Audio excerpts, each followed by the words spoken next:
దత్తాత్రేయుని అవతరణం భక్త బృంద భవతరణం సద్గురు సత్తమ సంగమం సదానంద హృదయంగమం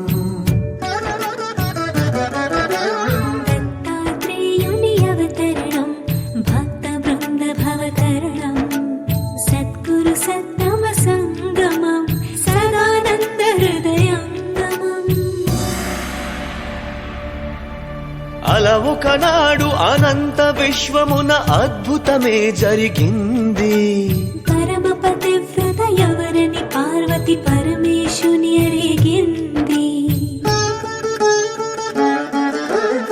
బ్రహ్మమానస పుత్రుడైన ఆత్రి మహాముని పత్ని అనసూయ పరమ సాధ్వి అని పలికెను ఉమాపతి. అది విని రగిలిన ముగురమ్మలు అసూయా జలధిని మునిగి అనసూయనే పరీక్షింపగా తమ తమ పాతులను పంపిరి.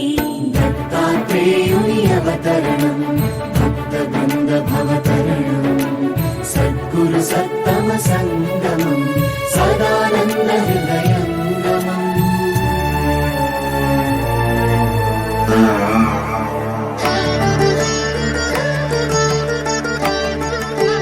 అతిథి రూపములు దాల్చిన మూవురు మూర్తులన సతి కొలిచినది.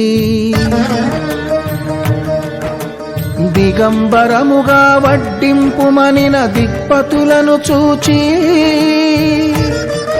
దిగ్భ్రాంతి చెందినది.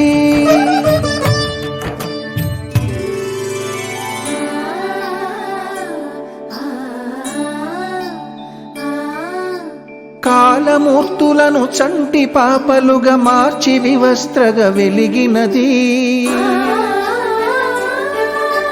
పరమ సాధ్వి పరమాత్మలకే పాలు ఇచ్చి పాలించినది. పతులు